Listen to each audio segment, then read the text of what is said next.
Looking for comics to chill the blood and trouble the soul? Keep watching. We're experiencing a bit of a horror renaissance right now. A few smart cinematic chillers have given rise to the term elevated horror, essentially scary movies with a story.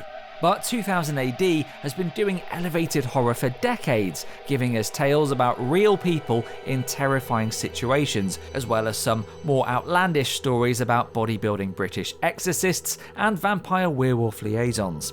And in this video, we'll be peering between our fingers at 6 essential books that will give you the right kind of nightmares. But before we get started, remember to hit the link in the description so you can download the free 2000 AD app, complete with a stack of free comics to read right now. Holy water at the ready? Here are 6 2000 AD comics that every horror fan should read. Let's kick things off with one of the most overlooked horror stories of the last decade. John Smith and Edmund Bagwell's Cradlegrave shows us a vivid setting in the Lancastrian Ravenglade estate, renamed Cradlegrave because of the socio-economic deprivation that traps residents there their entire lives. It's the sort of horror story that feels real and small and disturbingly close. The fate of the world isn't at stake, just the weary lives of the people already struggling to get by. The spectre of violence and sense of crumbling community would be bleak enough without the addition of its vivid, sickening unpleasantness. But few stories manage to elicit the same sort of revulsion as Cradlegrave. It's so good at describing the stench of its horror, which takes place during a scorching summer and a refuse collection strike, that you can almost taste the rotten sweetness in the air. There's a stark economy to the storytelling, with pages crammed with human detail, all vividly illustrated by the late and much missed Edmund Bagwell. It's slightly reductive to call it Shane Meadows meets David Cronenberg, because this is a story that works best as a comic, and it's one that could only be told in the pages of 2000 AD, a deeply British, horrifyingly relatable tale of terror. Some of the comics on this list, much like Cradlegrave above, are cerebral reflections on modern society. Stone Island, as the intro proudly proclaims, is Resident Evil meets porridge. Writer Ian Edgington describes this as the comic equivalent of a guilty pleasure movie, a taut, high-concept setting that's an excuse for set piece after schlocky set piece. And that's not to say Stone Island isn't brilliant. There are still great characters here and devilishly bleak 2000 AD humour. It's more that you always know what you're getting. Violent dismemberment, skin-stretching body horror, and enough gushing claret to start your own craft wine company. It's essentially the comic equivalent of a survival horror game set in a bizarre penitentiary that's seen multiple sinister uses throughout its storied history. And in many respects, it's the perfect modern update to that classic old dark house story, with Victorian mansions swapped out for a monumental prison erupting from a windswept moor.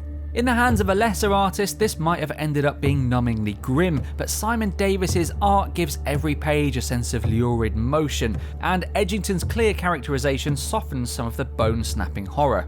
It's not so much a horror comic as a breakneck ghost train through an abattoir. There are a few gritty, scary and shocking stories on this list, so you can consider the impeccably mannered, thigh-slapping delights of swimming in blood a palate cleanser. Devlin Waugh is a uniquely British character, and the sort of comic creation we could spend this entire entry describing. A caddish mix of Noel Coward and Terry Thomas with the body of a WWE superstar and the soul of a poet, who works as a freelance spiritual envoy for the Vatican City. He's the kind of character who's as happy knocking back mint juleps as he is punching out vampire throats, and by God does he know how to make an entrance. Like Dredd, Waugh is compelling despite his numerous flaws. He's shallow, dangerous and sadistic, but you can't help but adore him. The lead story in the collected edition has him battling bloodsuckers in an underwater prison dubbed Aquatraz, but there are other delights here too, including Waugh's run-in with Judge Dredd himself, a brilliant battle of wills involving professional cat breeding and vintage European erotica that takes place over a customs and immigration counter. Tales of Telguuth is dedicated to its late writer Steve Moore, one of the most talented and distinct voices in the industry, and the inventor of the 2000 AD Future Shock. And that should give you some indication of what's in store for readers in this collected edition. An overwhelming display of imagination and stories that all find fresh and unexpected ways to chill the blood. It's not immediately obvious as a horror compendium. Upon first glance, you'd be forgiven for writing this off as muscular swords and sorcery stuff, but the depth of the characters and the relatability of terrors that assail them make this as chilling as anything set in an old mansion. And despite being set in a fantasy world of magic and monsters, Tales of Telguuth is a nuanced collection of stories that delight in human frailty. Many of its tales feature powerful people trying to overreach and paying a terrible price for it. And the level of raw invention here means you rarely see the twists coming.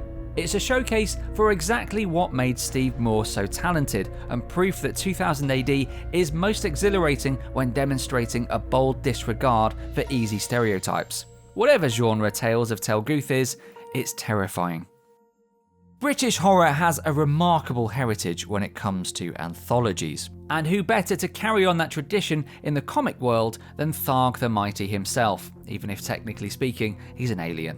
This collection of comic chillers provides a bit of social commentary in the form of stories about alien police brutality and drug use, but the headline stories are the ones that truly stand out.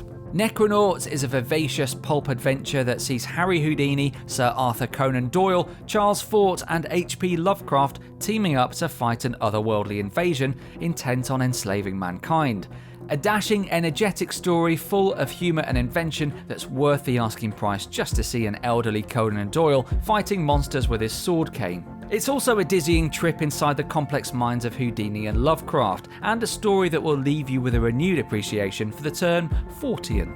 A love like blood plays out like a gushing, violent reimagining of Romeo and Juliet, featuring vampires and werewolves, but yet again manages to feel real and relatable despite the monsters.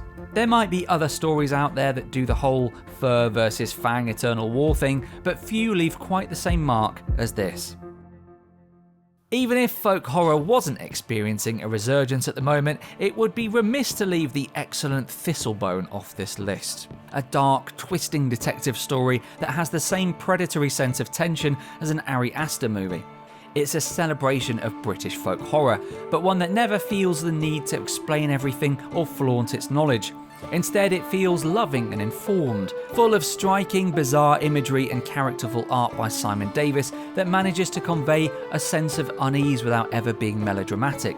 It's a story that truly nails the feel of isolated communities and the cloying thickness of dense forest, but it still feels like a current story set in modern times. And there's a foreboding sense of everything slowly grinding towards a grim, inescapable conclusion that recalls the likes of Midsummer and St. Maud, even if the setting and characters feel distinct and unique. Like the best folk tales, Thistlebone resembles an overgrown footpath. You can't quite see where it's leading, but the heavy tread of human history will make you want to follow it nonetheless. So there you go. Give this video a skeletal thumbs up if you enjoyed it, and let us know if there are any chilling 2000 AD stories we missed. Or better yet, pop your recommendations in the comments below. Have a blessed Samhain, a happy Halloween, and thank you for watching.